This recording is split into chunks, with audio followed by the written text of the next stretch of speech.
We're looking at the state of the economy, and of course, the inflation has really risen recently, and of course, everyone is being shocked by that.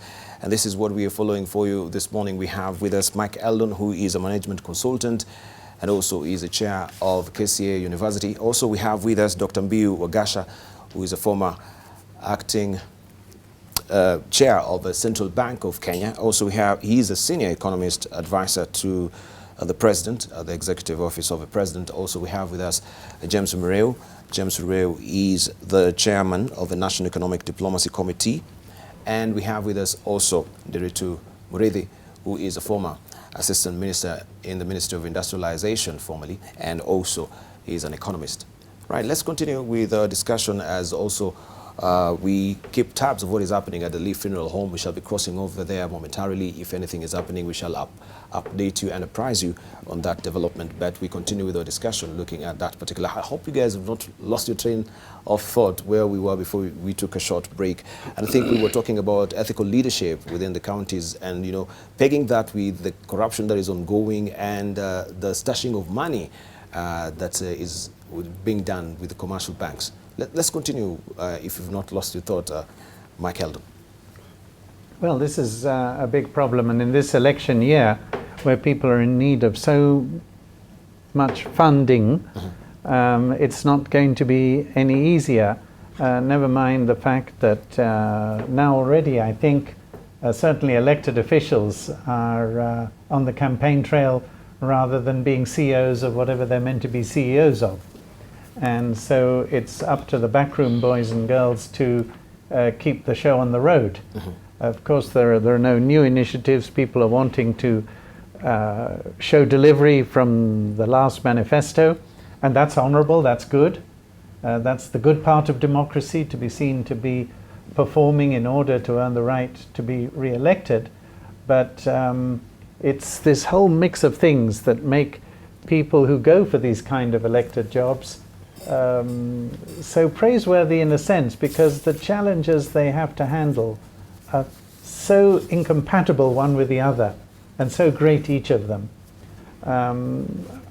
We're seeing here 40,000 people are going to be standing as MCAs.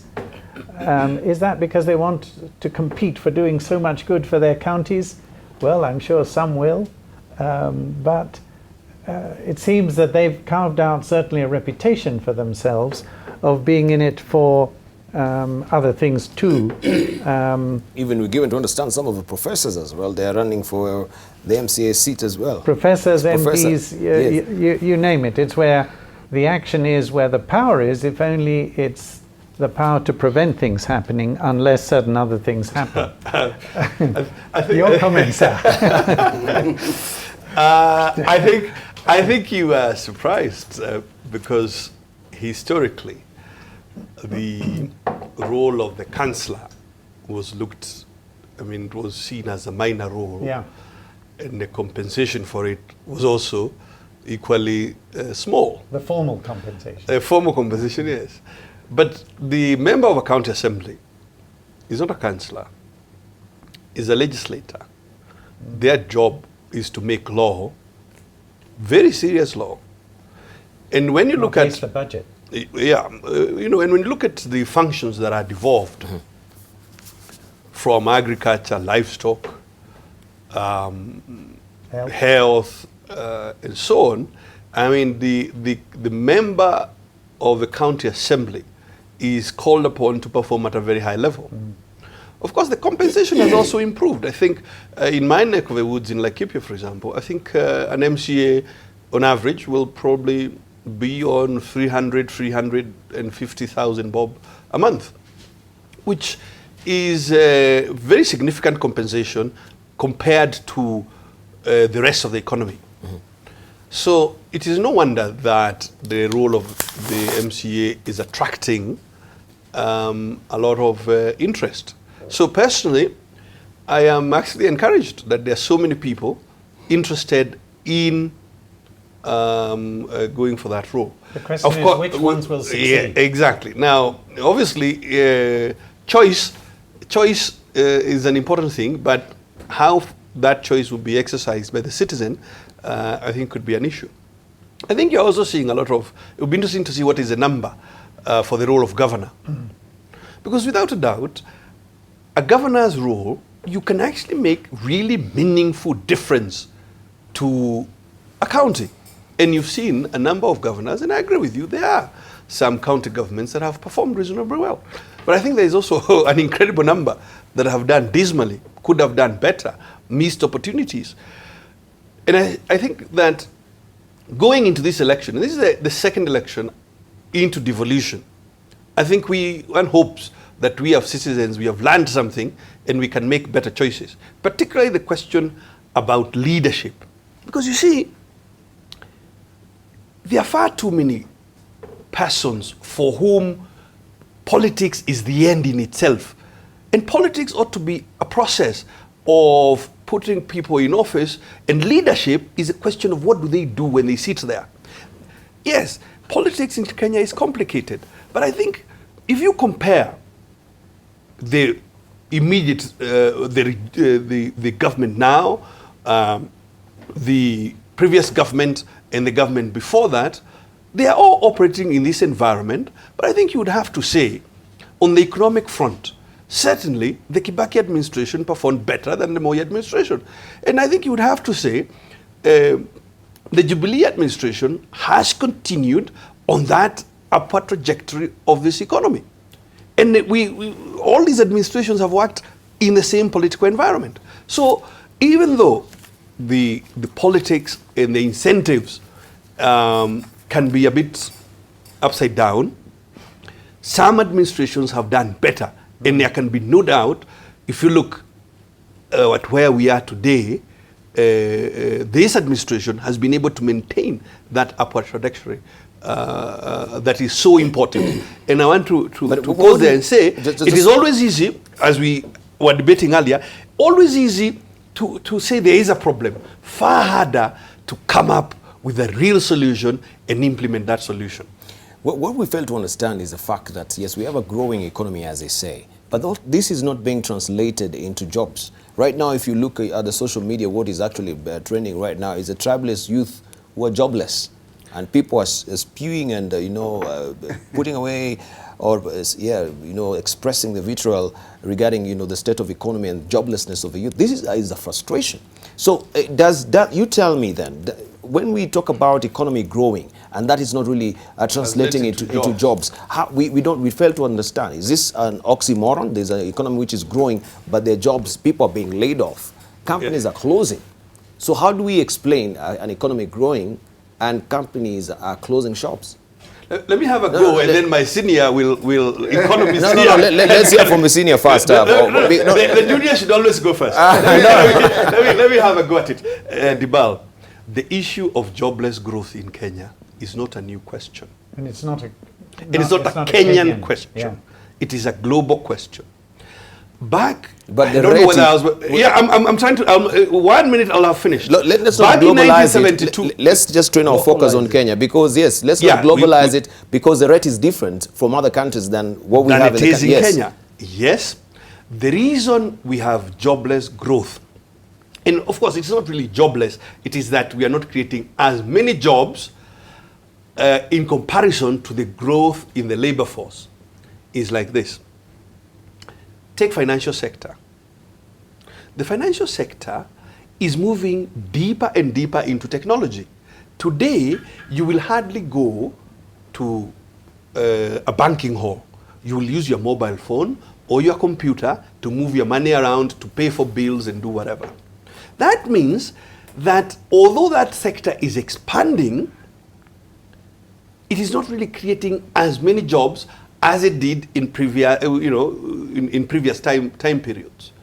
So then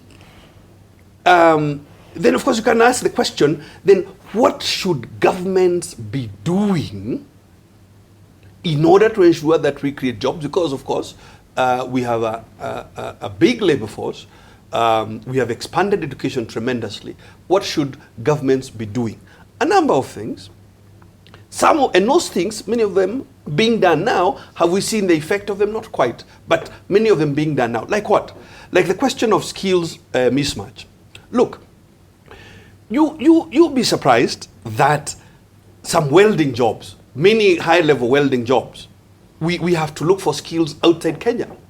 When you're building pipelines, when you're making the SGR, yet there are many young people who are jobless. Why?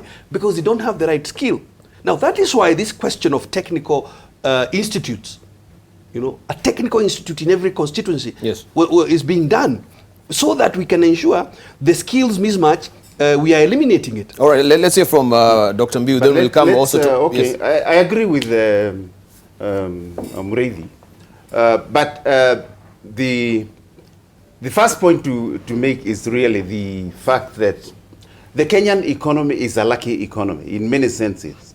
For example, when during the commodity super cycle, which has just about petered out, South Africa, Nigeria, Angola, these were the leading lights of economic growth, and they were reaping well from the commodity boom. Kenya was doing normally, was achieving 5 to 6% growth rate. The outlook still is the same, 5 to 6%. Now, in a sense, when the commodity cycle collapsed, the other countries have gone into recession. South Africa is in recession. Nigeria is in recession. They didn't use their commodity boom to transform their economies. Kenya is a much more diversified economy and has maintained its leadership in the sub-Saharan African region. So in a sense, the economic situation today puts Kenya as the leading economy in the growth tables, GDP growth at 5 to 6%. The others are in recession. Now, the question of jobless growth is that of the model that we use, of pushing growth. We have, I think we have to realize another piece of luck that we have at the moment. At the moment, it's an inflection point. It's a window that we can use. If we don't use it, it will go away. It's the demographic dividend. The dependency ratio is falling. That is, the number of children that you have to support is falling. The maternal fertility rate is falling. There are less children in families.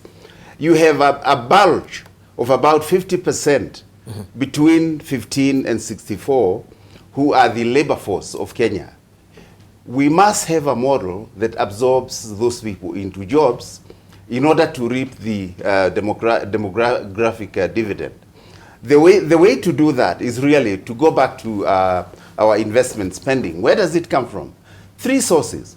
First of all, the government, and I would like to say here that His Excellency has been very clear and has done a big job in ensuring that public sector spending on investment continues to support this growth. So a great deal of growth actually has been generated from public sector spending. That is one source. You have private sector investment. That has not been as dynamic in spite of all the news that we hear. Private sector spending in investment, or even their saving, has not been as strong as it should be. The third leg, which is foreign capital inflows, especially foreign direct investment, is very dynamic. Kenya is a leading source now with multiple projects in foreign direct investment. This is where we must create a model that uses these three pillars of investment spending. Create a model that absorbs people into jobs.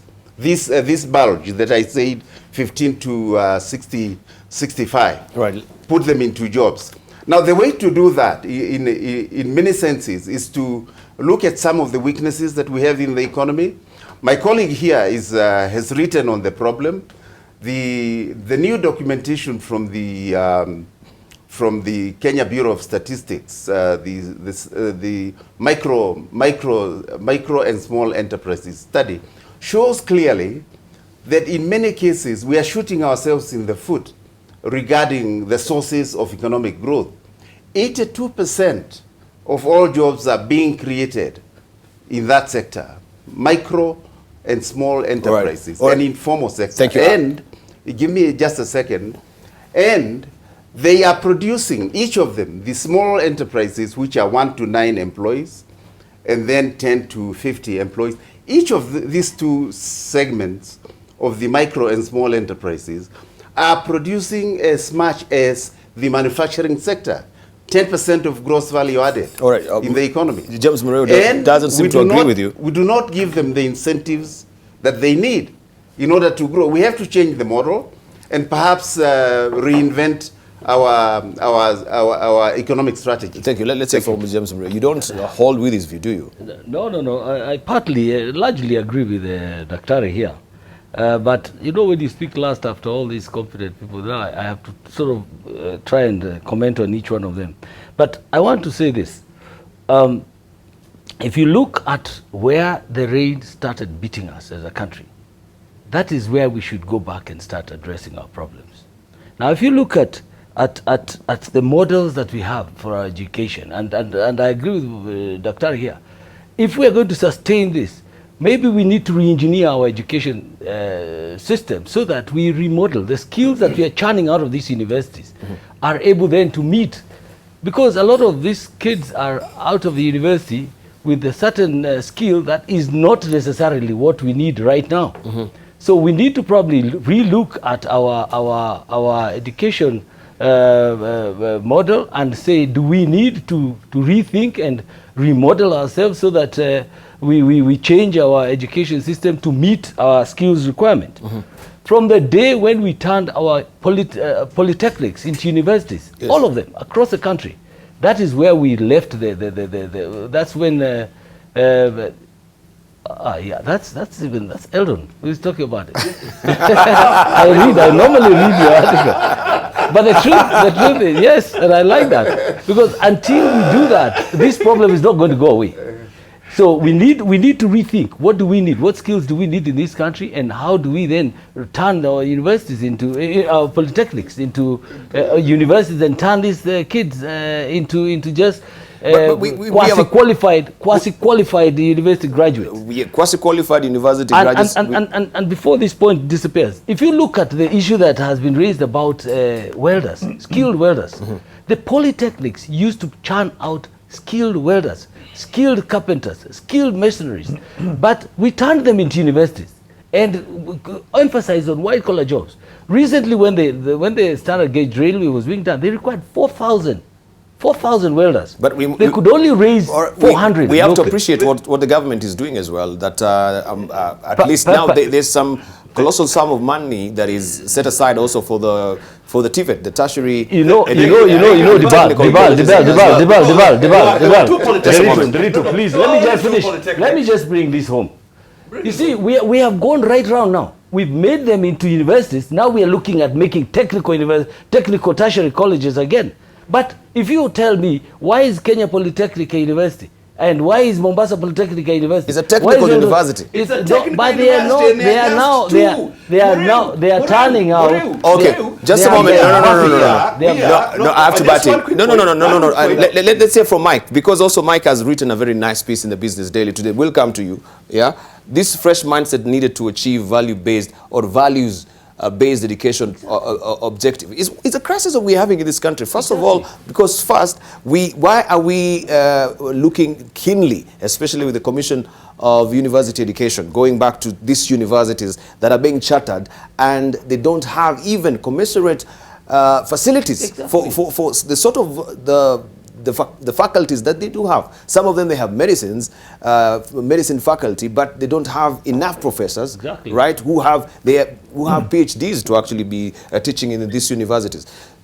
If we may come to this particular article written today, in light of what we are having today, mismatch of job skills, or maybe half-baked graduates that we're having also from our universities, are we headed for a crisis? Because, first of all, we have our education system where we have a big question mark on it. Right, the credibility of the degrees that we have from universities are questionable. Right now, people will say, I only trust the Matiang'i degree or the Matiang'i result, not the Kaimenyis or the previous ministers we've had before. Mike, maybe you want to weigh in on this? Well, crisis, meltdown. Crisis, I'm telling you. The good thing about Kenya is that we have so many bright, thoughtful minds, including ones who know how to define and implement problems. We have such people. That's the good news. And I'm going to give you this example, which is the subject of my article today. The people who are in the Kenya Institute of Curriculum Development are a very impressive, enlightened, open, curious, appreciative lot who've reached out to find out what best practice is around the world on education and in Kenya, and have evolved this curriculum framework, including the values-based education, that I believe is just stunningly world-class. The question, of course, will be making it happen. And many people believe, of course, that values, as I say in my article, values are what they are. There's nothing you can do about it. All Kenyans are unethical and tribal and whatnot. But we also know that there are many Kenyans who are not that way. The question is, how can that critical mass grow? This approach here of values-based education, which we've been working on, a number of us with the Institute, if this works even half well, it's going to be stunning. And bearing in mind we've been talking about skills like welders or economists or whoever, this goes complementing skills with attitudes and behavior. And this has been one of the big problems of whether it's graduates or school leavers or people at any level. They may have technical skills or may not. But what is equally lacking is what many people call life skills. And life skill very much includes values such as being responsible, reliable, ethical, and being empowered to become a useful citizen and self-reliant and not have to rely on food aid. And also not to be buying 8 Porsches and seeing others starving. So this program of values-based education, the technical skills, is building up to be a serious component in delivering on the demographic dividend. Yes. Yeah. Which has to go along with good health and good governance and low fertility and all these things that we're working on. The challenge with all these things is that they're long term. It's like climate change. It's not something within an electoral cycle. It's not something you can win an election with. It's not something you can deliver within an administrative term. And it's hard for politicians to think beyond the electoral cycle, never mind when they're in the middle of an election campaign. But we have to rely, therefore, also on Vision 2030 and, unfortunately, our National Economic Social Council, the private sector, all these other sources of thoughtful, longer-term influence to ensure that things like climate change, demographic dividend, skills and attitude development are pushed on a longer-term plan. Work has just started on the medium-term plan 3 within Vision 2030 that goes from 2018 to 2022. 2022, yeah. And it's going to be a joint public-private sector thing, and including with the county involvement. That is a fabulous opportunity to think about these sorts of issues of longer-term growth with jobs, of worrying about inequality, of building SMEs to scale, of reducing the still marginalized with drought and worrying about agricultural productivity and irrigation, and all of those things together, building exports. It is MTP3, the medium-term plan 3, where we need all of us to come to the party to make sure that, as Vision 2030 intended, we do think long-term and say, if we want to get there by then, what do we have to start doing now?